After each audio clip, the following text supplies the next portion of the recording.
Bienvenue dans cette nouvelle vidéo où je vous propose de mettre en pratique tout ce que l'on a vu jusqu'à maintenant à travers un petit exemple concret. Donc cet exemple, contrairement à d'habitude, je vais vraiment vous guider et vous donner les instructions et vous allez ensuite essayer de le faire. Donc notre objectif ici est de mettre en place un petit système de livre d'or qui va permettre aux utilisateurs de laisser leur avis sur le site, de dire par exemple ce site est super bien. Donc pour que les utilisateurs puissent laisser leur avis, on va d'abord construire un formulaire qui contiendra deux champs. Un champ pour rentrer le pseudo et un champ pour rentrer le message. Et on aura évidemment comme d'habitude un petit bouton pour soumettre ce formulaire. Lorsque l'utilisateur soumettra ce formulaire, on va conserver le message en mémoire. Et on utilisera pour cela un fichier que l'on appellera message. Donc pour conserver les messages, vu qu'on a plusieurs informations à conserver, telles que le nom d'utilisateur, le message et la date, on utilisera un système pour serialiser les données. On n'utilisera pas ici la fonction serialize, mais on découvrira deux fonctions qui sont JSON-encode pour encoder un tableau et JSON-decode pour décoder le tableau. Donc je vous ai donné directement les deux signatures que vous devrez utiliser. Ensuite, la page devra afficher les derniers commentaires en respectant une structure HTML stricte qui est celle-ci. On aura un paragraphe pour chaque message, on aura ensuite le pseudo qui sera en gras, la date qui sera en emphase, donc en italique, et ensuite le message. Les sauts de ligne devront être conservés. Ça veut dire que si l'utilisateur a posté un message avec plusieurs lignes, le message quand il sera affiché devra comporter plusieurs lignes. De la même manière, lorsque l'utilisateur soumettra les informations, il faudra les valider. Alors je vous ai préparé un petit exemple pour ceux qui sont un petit peu plus visuels, mais la page devra ressembler à ça. On a d'abord notre formulaire et en dessous la liste des messages. Donc l'utilisateur peut poster des informations et si elles ne correspondent pas, on affiche des erreurs de validation. Donc ici, je corrige les choses, je vais rentrer un pseudo qui est assez long et un super message. Donc sur le message, on demandera au moins 10 caractères. Si je clique sur envoyer, je vois que j'ai un petit message qui me dit le message a été correctement envoyé et dans la liste des messages, le message apparaît convenablement. Donc si quelqu'un d'autre charge cette page, il verra bien le message de cet utilisateur. Donc voilà pour le principe. Juste pour le côté persistance, donc dans notre fichier message, on aura un message par ligne, et vu qu'on utilise JSON-encode, le format ressemble à ça.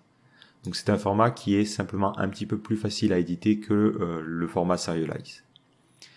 Enfin, je vous pose quand même quelques restrictions au niveau de la logique du code.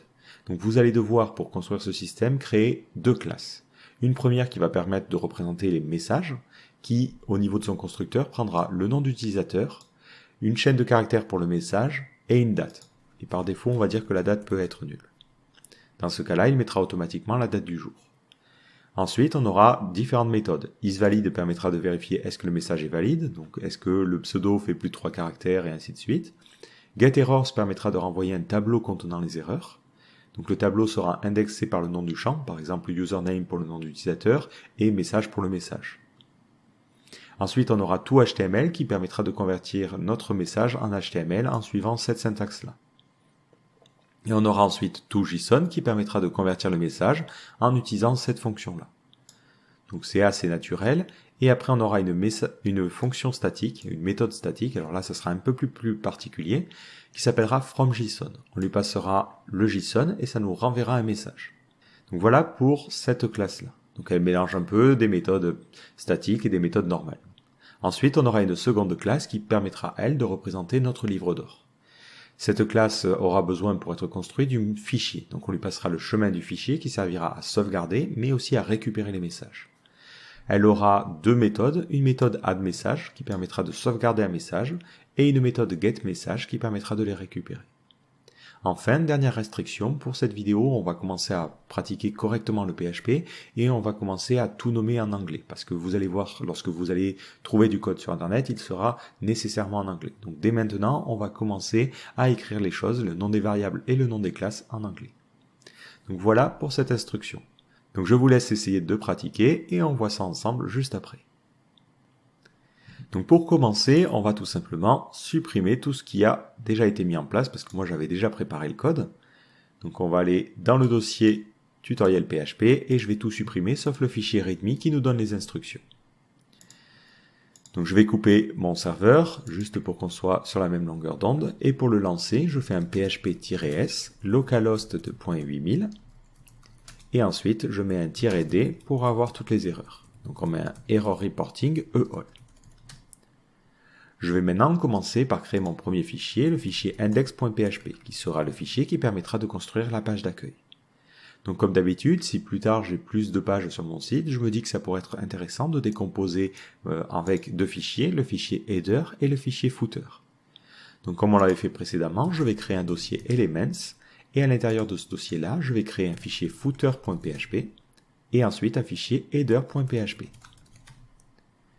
Dans le fichier header, je vais coller la structure HTML5 de base, et je vais enlever la partie fermeture du body, partie que je vais mettre plutôt dans le footer. Pour que notre page ait un minimum de style, je vais me rendre sur Bootstrap et on va télécharger leur CSS. Voilà, c'est juste histoire d'avoir une apparence à peu près correcte. Donc je vais simplement prendre le lien vers le fichier CSS que je vais mettre ici. Donc le titre de la page, je m'imagine que je peux le vouloir personnaliser. Donc ici, je vais lui demander d'afficher une variable qui s'appellera title, et si cette variable n'est pas définie, je mettrai mon site. Comme ça, lorsque je ferai un required header, je pourrai changer le titre à volonté. Donc justement, je vais maintenant me rendre dans index.php, et on va pouvoir require le fichier qui se trouve dans elements et qui s'appelle header.php. Ensuite, plus bas, je fais un require, et j'inclus elements/footer.php. Donc je me dis que cette page, ça serait intéressant peut-être de la nommer livre d'or. Donc je vais créer une variable title et on mettra livre. Je mets des doubles quotes pour pas avoir à échapper ma petite apostrophe et je vais mettre livre d'or. Ensuite, je vais avoir une div qui aura la classe container et on mettra un titre avec marqué livre d'or. Livre d'or. Donc je vais maintenant réactualiser ma page et voir si ça fonctionne convenablement. Donc je vois bien que j'ai livre d'or au niveau du titre et j'ai mon H1. Donc maintenant je vais pouvoir construire le formulaire qui va permettre de rentrer son message. Donc je vais créer un formulaire qui aura comme action la même page. Donc je ne mets rien au niveau de action. Ensuite je précise la méthode à utiliser. Donc la méthode, ça sera la méthode post. J'aurai un premier champ qui permettra de rentrer le pseudo. Donc je crée une div qui a la classe form_group et ensuite à l'intérieur un champ de type texte. Au niveau du nom, je vais appeler ça username, on va commencer à nommer les choses en anglais, et je vais mettre un placeholder pour dire votre pseudo. Ça permettra à l'utilisateur de savoir qu'il peut rentrer son pseudonyme. Et je vais rajouter une classe, donc ça c'est pour Twitter Bootstrap, form control. Maintenant, je vais faire la même chose, mais pour le message. Sauf que cette fois-ci, on n'utilisera pas un input, mais on utilisera un text area. Le text area, il faut penser à le fermer juste après. Enfin, on aura le bouton qui permettra de soumettre le formulaire. Donc on mettra un bouton qui aura la classe btn et btn-primary pour qu'il soit bleu et on mettra envoyer. Maintenant, il va nous falloir gérer la partie traitement. Donc juste avant de définir cette variable-là, je vais mettre une petite condition. On va vérifier est-ce que la variable $_post de username est définie. Et on peut aussi vérifier que $_post, donc message, sera défini. D'ailleurs, ici, le nom du text area, c'est message. Donc si ces deux valeurs existent, alors elles peuvent être vides, certes, mais si elles existent, ça veut dire que le formulaire a été correctement posté. Et dans ce cas-là, je vais pouvoir faire ma partie traitement. Pour cette partie traitement, on va avoir besoin de créer notre première classe message. C'est cette classe qui recevra le nom d'utilisateur et le message et qui se chargera de vérifier est-ce que c'est valide. Donc je vais créer un nouveau dossier que je vais appeler classe et à l'intérieur de ce dossier, je vais créer ma première classe message.php. Donc l'avantage, c'est que je vous ai déjà défini comment elle va fonctionner. Donc c'est une classe qui va avoir au niveau de son constructeur 3 paramètres dont un optionnel. Une chaîne de caractères avec le nom d'utilisateur, une chaîne de caractères avec le message et un datetime qui peut être nul. Donc je vais créer ce constructeur public function __ construct. En premier paramètre, on aura le nom d'utilisateur. En second paramètre, on aura le message. Et en troisième paramètre, on aura la date. Donc on mettra datetime et on mettra que par défaut c'est nul. Donc attention, si quelque chose peut être nul, il faudra mettre un point d'interrogation devant pour dire ça peut être un datetime ou nul. Ensuite, on aura une autre méthode qui s'appellera isValid. Comme on l'avait dit, c'est une méthode qui permettra de vérifier est-ce que les informations qui sont rentrées dans le message sont valides. Donc ça renverra un booléen, donc soit true si le message est valide, soit false. Ensuite, dans mon index.php, je pourrais utiliser ce fichier-là. Donc la première chose à faire, c'est de le require. Donc on mettra un require once, et on ira charger dans le dossier classe, la classe qui s'appelle message.php. On fait bien attention aux majuscules. Maintenant, je peux construire mon nouveau message. Donc je peux faire un message égale new message. Je lui passe en premier paramètre le nom d'utilisateur, donc que je peux récupérer directement depuis les données postées, et je lui passe ensuite le message, comme ceci. Une fois que j'ai ces données-là, je peux vérifier est-ce que c'est valide. Donc si le message est valide, on fera un traitement particulier. Si le message n'est pas valide, on affichera une erreur. Donc comme on l'avait fait quand on avait parlé du traitement de formulaire, on va créer une variable errors qui sera nulle par défaut.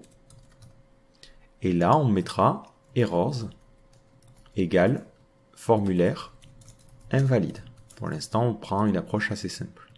Si le formulaire n'est pas valide, dans ce cas-là, juste au-dessus, donc dans notre div qui aura la classe container, peut-être après notre H1, on mettra une petite condition en lui disant si errors, dans ce cas-là, j'afficherai une div qui aura la classe alert danger et je mettrai mon message à l'intérieur. Donc ça sera directement l'affichage de errors. Je n'oublie pas de fermer ma condition. Donc en faisant ça, on validera notre message et on affichera une erreur si le message n'est pas valide.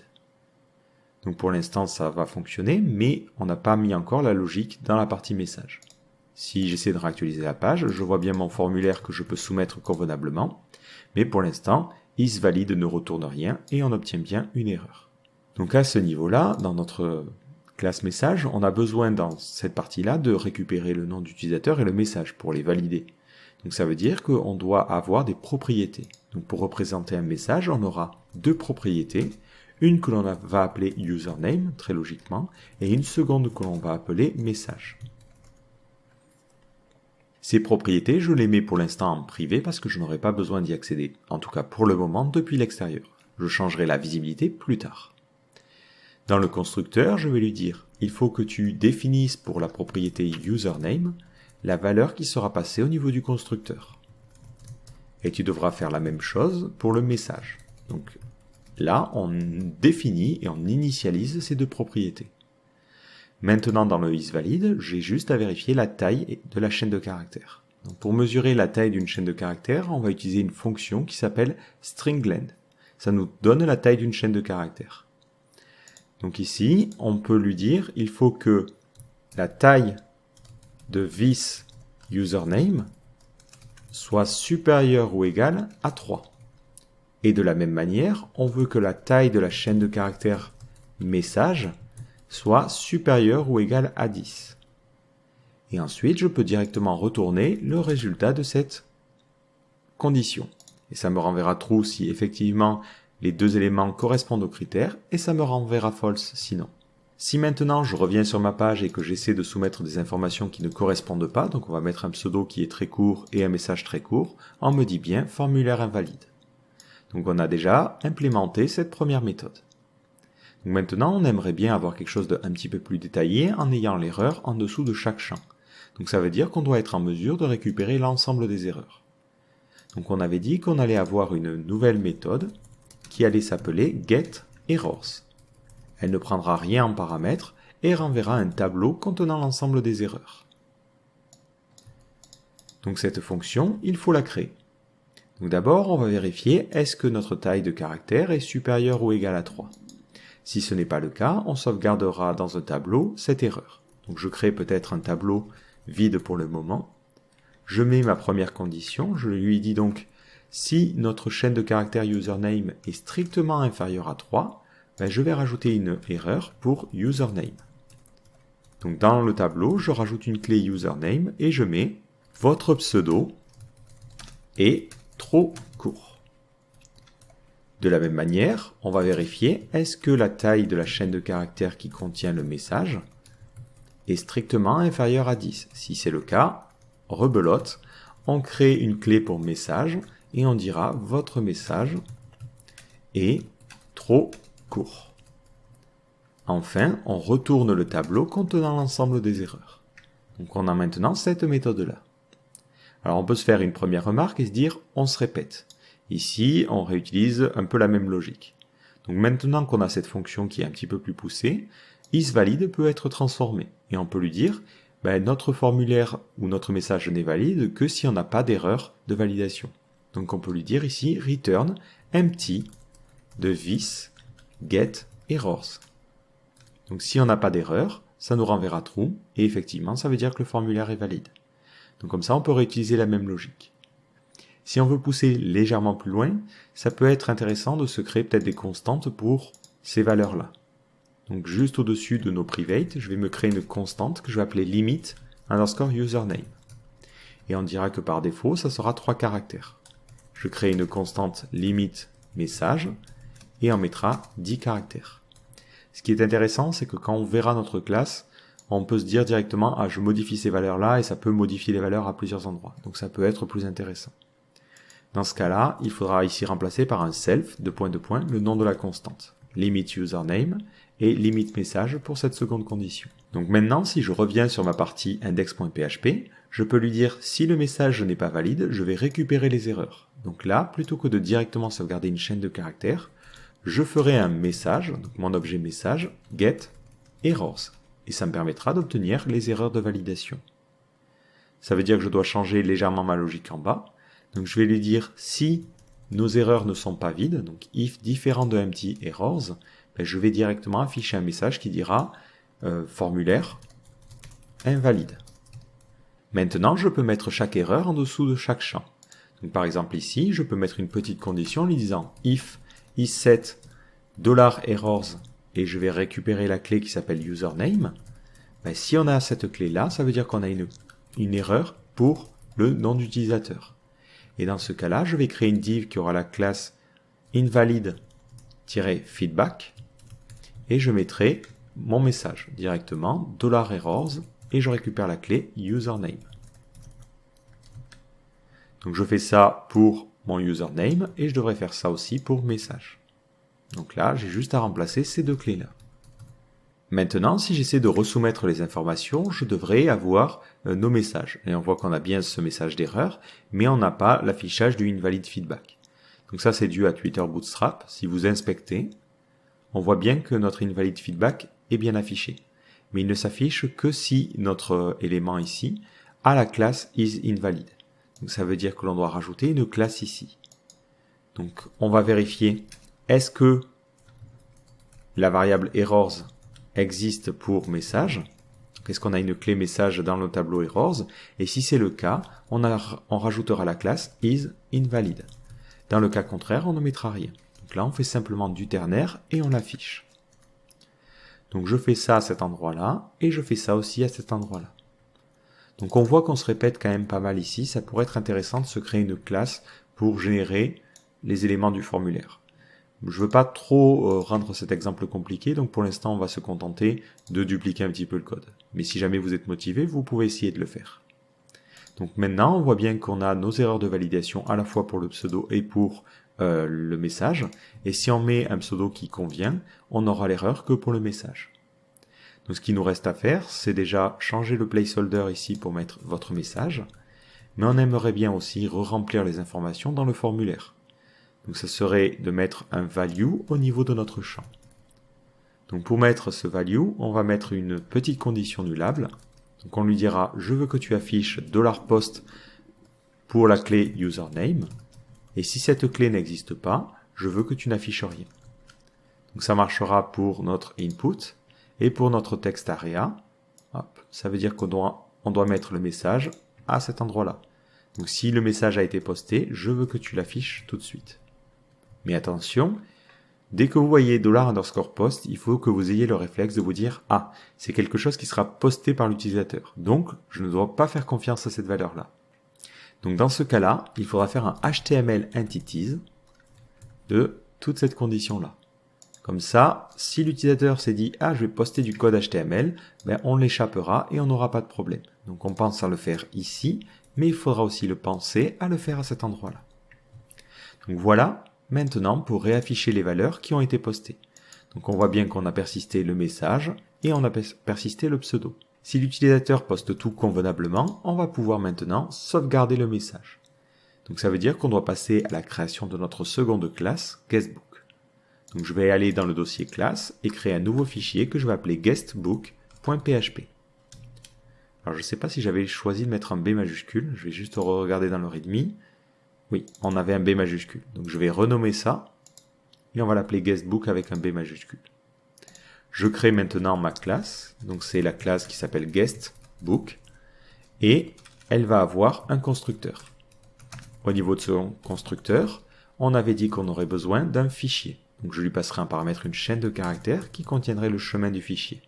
Ensuite, pour utiliser cette classe-là, dans mon index.php, il me suffit de la require. Donc on va require once juste ici, et on va require le fichier guestbook.php. Attention aux majuscules encore une fois. Et ensuite, on peut l'initialiser. Donc ici, je vais faire un $, alors c'est plutôt dans la partie valide, $guestbook égale new guestbook. Et je vais lui passer un premier paramètre, le chemin vers le fichier qui contiendra nos différents messages. Donc on s'imagine partir du dossier en cours. On ira ensuite dans un dossier que l'on appellera data et on créera un fichier que l'on appellera message avec un S. Une fois que c'est fait, on pourra dire je veux que dans le guestbook, tu rajoutes mon message. Donc on utilisera la méthode addMessage et on lui passera un premier paramètre, le message, qui est du coup correctement valide. Donc je dois créer cette nouvelle méthode, donc public function addMessage. Ça prendra un paramètre qui sera un message. Pour éviter les problèmes, ce que vous pouvez faire, parce que cette classe message, il peut ne pas la connaître, c'est lui dire avant, il faudrait que tu fasses un require once, parce qu'on va avoir besoin des messages pour travailler. Donc je fais un require once et je charge le fichier message.php. Comme ça, même si dans votre index.php, cette classe-là n'était pas chargée, lui au moins il saurait qu'il doit la require et qu'il en a besoin. Donc maintenant, on doit écrire la logique. Donc ici, on va avoir besoin d'écrire dans le fichier le message. Mais ce fichier, il n'existe pas forcément. Et là, c'est notre cas, il n'existe pas. Donc je vais mettre une petite condition et vérifier est-ce que le fichier existe dès la construction. Donc d'abord, on doit vérifier est-ce que le dossier qui va contenir notre fichier existe. Donc pour cela, on peut utiliser une fonction qui s'appelle isDir. Elle permet de vérifier est-ce qu'un chemin est un dossier et est-ce que ce dossier existe.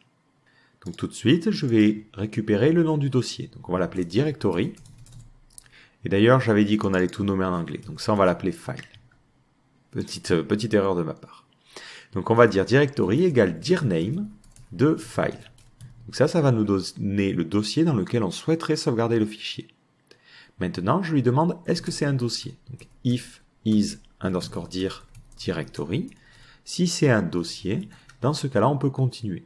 Mais si ce n'est pas un dossier, donc if différent de isDir, ça veut dire qu'on doit le créer. Donc pour créer un dossier, il faut utiliser une fonction qui s'appelle mkdir.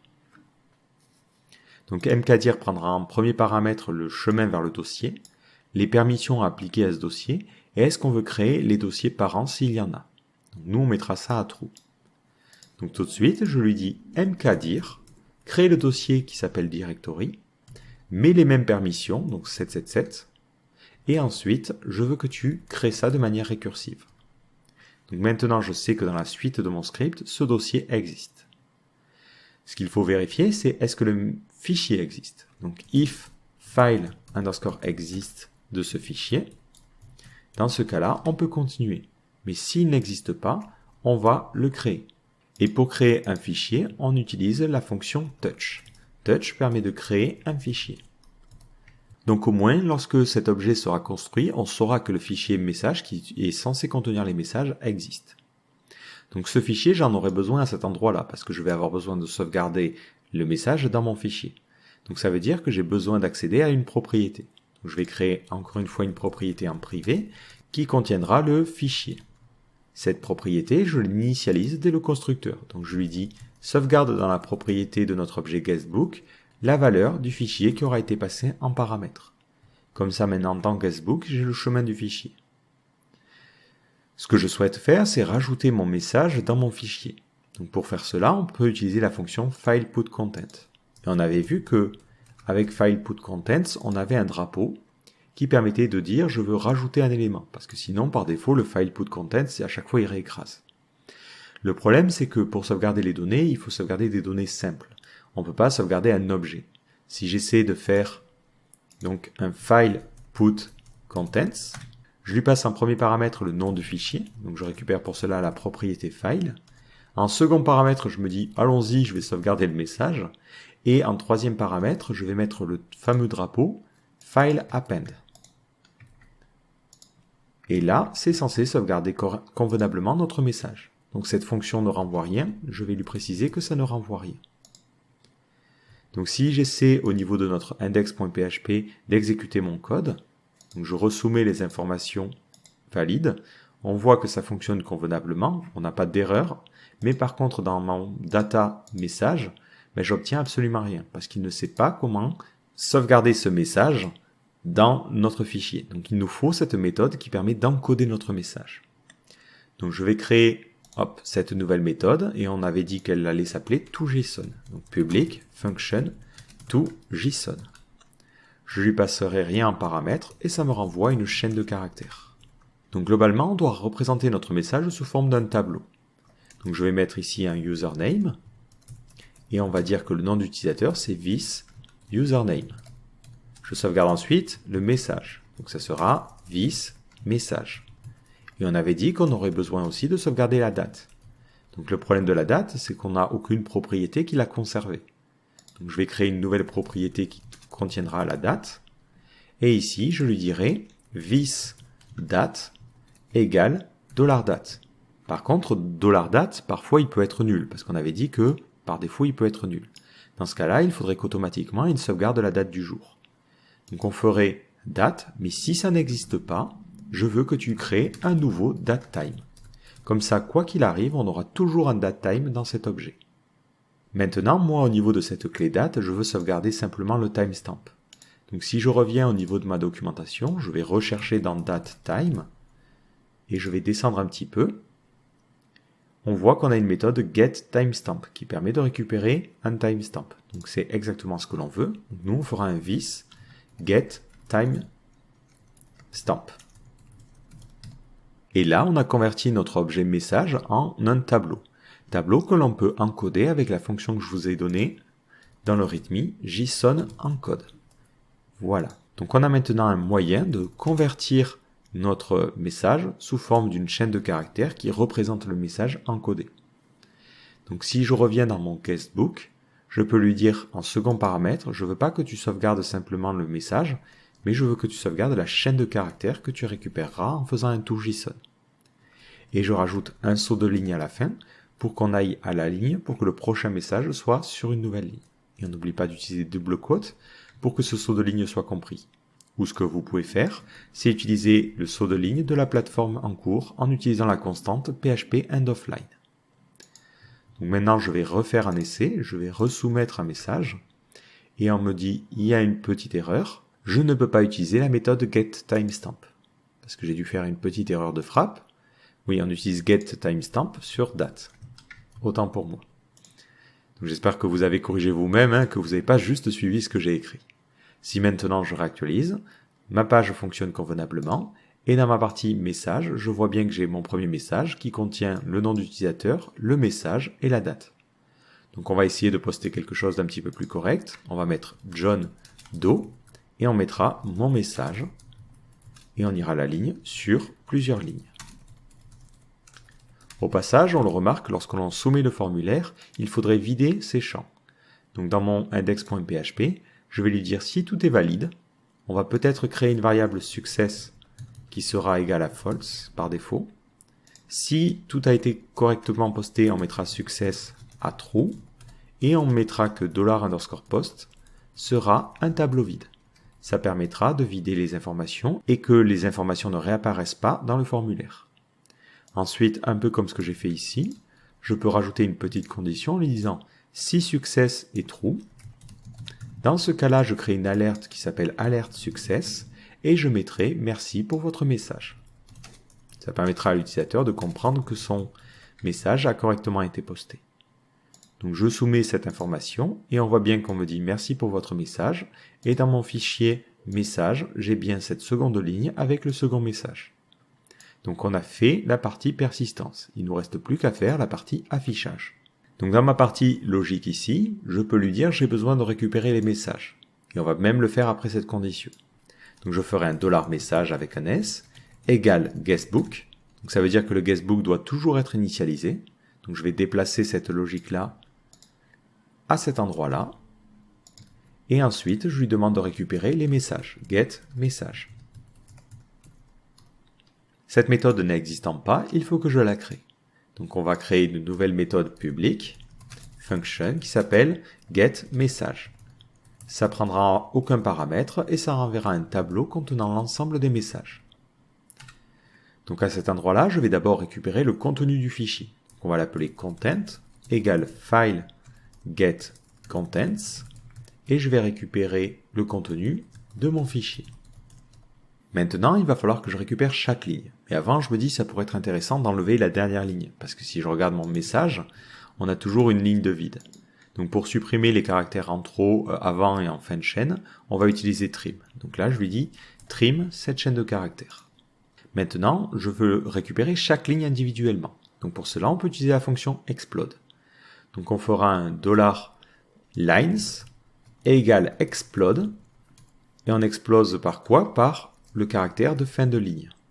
Et on explose le contenu du fichier. Si on est un petit peu perdu, il ne faut pas hésiter à faire un var dump pour voir de quoi il en retourne.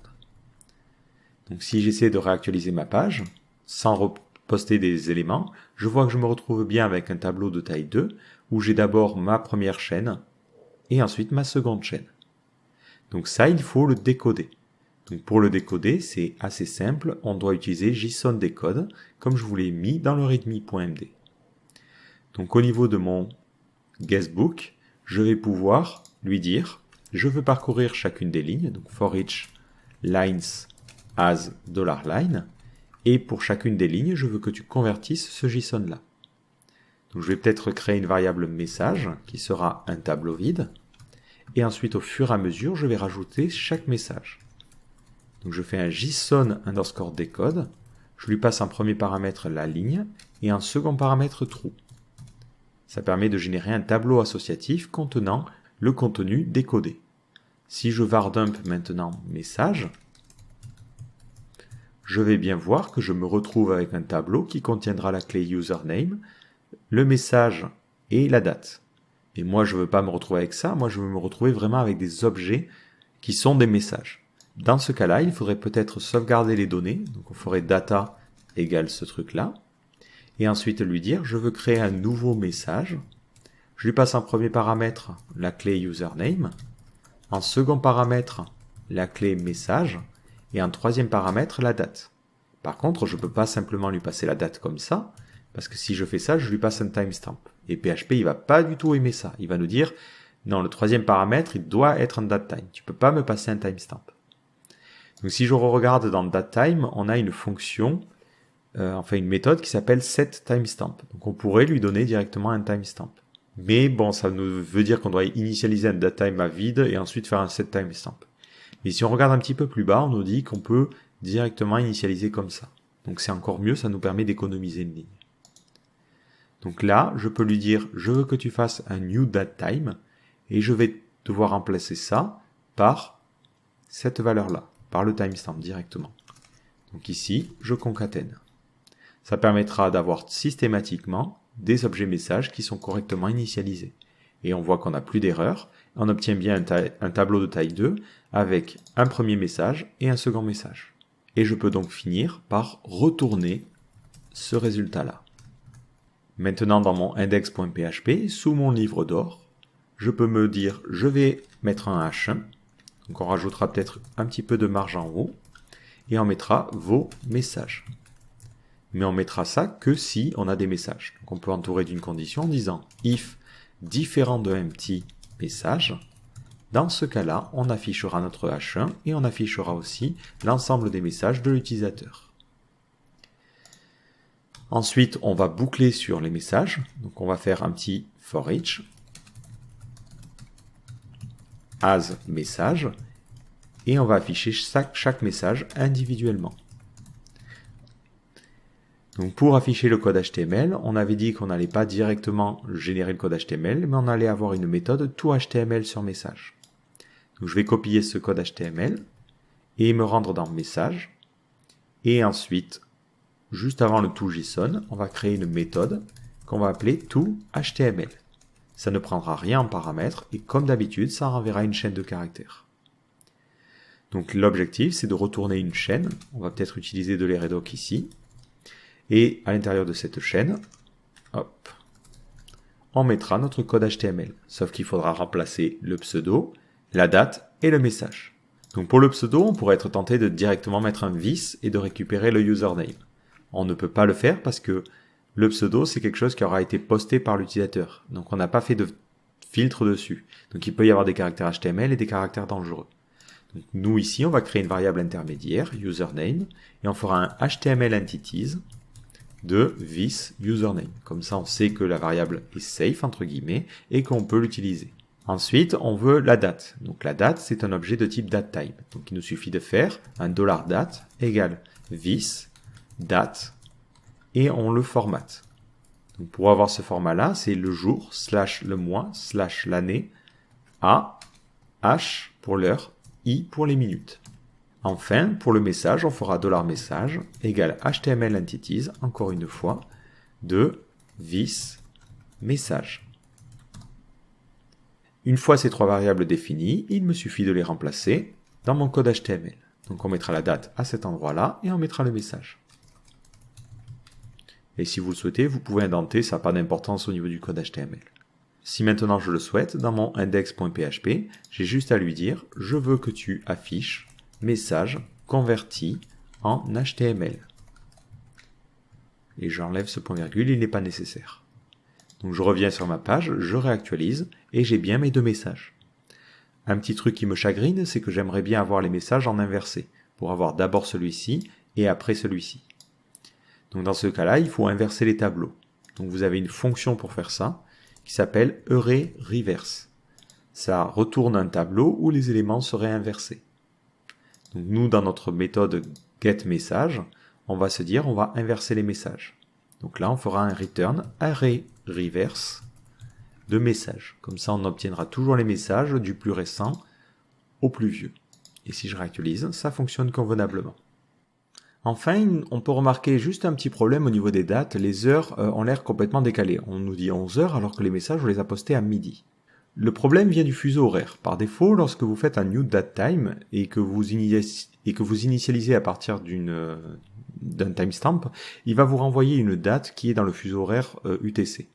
Donc si vous voulez tester les choses, ce que vous pouvez faire, c'est faire un $date, sauvegarder peut-être la date comme ceci, et ensuite faire un var dump de date et récupérer ce que l'on appelle la timezone.